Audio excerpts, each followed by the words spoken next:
Hi everybody, it's Friday, December 9th, 2011. Thanks for stopping by.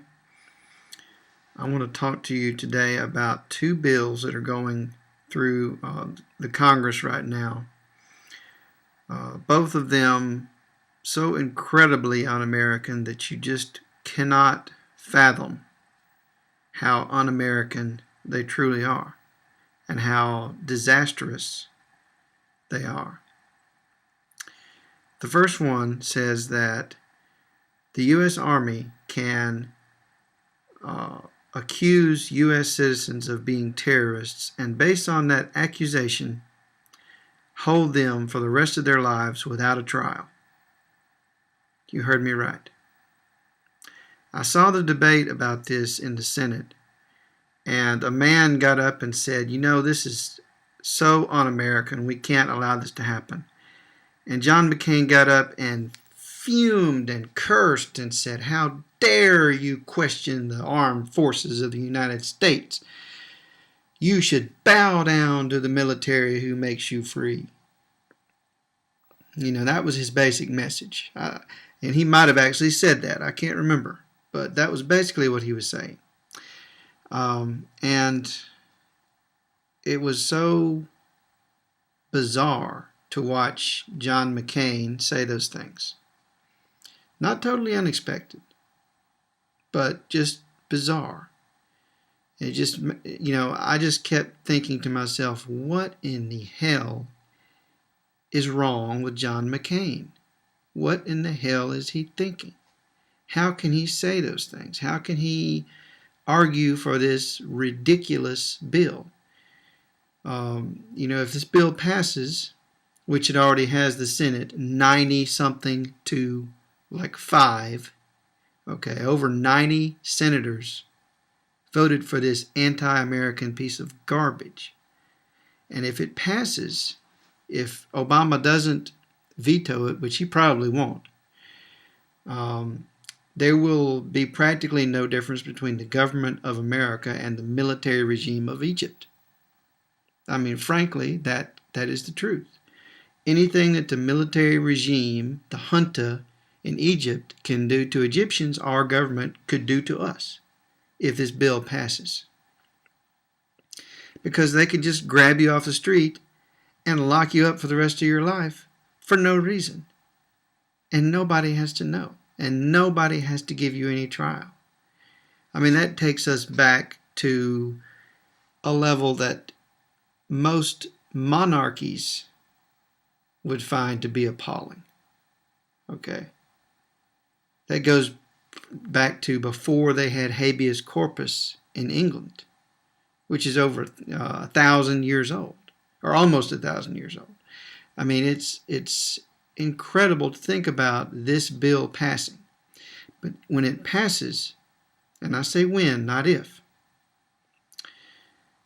we're going to be in the same position as the people in Egypt, vis-a-vis our government. So now the other bill is the SOPA bill, which is an anti-piracy, supposedly, bill, which is now going through Congress, which has big money on both sides of it, so it may go either way. But my guess is that it will pass because it's draconian and ridiculous. And what it says basically is that if a website has a comment on it which links to another website which is doing something illegal with copyrights, the entire website is shut down immediately. Now, it's not based on proof even. It's based on an allegation. So if you allege that somewhere in the comments section of some website there is a link to something that's illegal, that whole website will be immediately shut down. Now, technically, this outlaws the internet. This means that, as a practical matter, you cannot run a website because all it takes is for one person somewhere in the world to say that you're doing something wrong and they just shut you down. No questions asked and no chance to review it. Okay, that basically, for all practical purposes, outlaws the internet and would make it impossible to get someone to invest in a website, for instance. But in practice, what I'm guessing this will mean is that the law will be selectively enforced. In other words, let's say that you are a startup company or some nobody, and Sony or BMG or somebody like that, or Universal Studios, they just call them up and say, hey, shut down that website for me. And they shut you down. Now, if you go to Sony's website and you see your copyrighted material being sold on that website, I'm guessing you could call the president and everybody else in our government and nothing's going to happen. Okay, that's what I'm guessing. That's how they're intending for this bill to work. So basically, it just means they can shut down anybody who isn't a major corporation. And, if the corporations don't want you on there, you're just gone. If you say something bad about the government, you're gone. If you say something that's, critical of corporate America, or if you tell a news story that's actually truthful, they can just shut you down. Just call up one of their, bought politicians and have you shut down before lunch. And you, on the other hand, can't do anything to them because you call up their politicians and they say, yeah, I'll get right on that. Fuck off. Click. I mean, that's what I'm guessing. I don't know. But,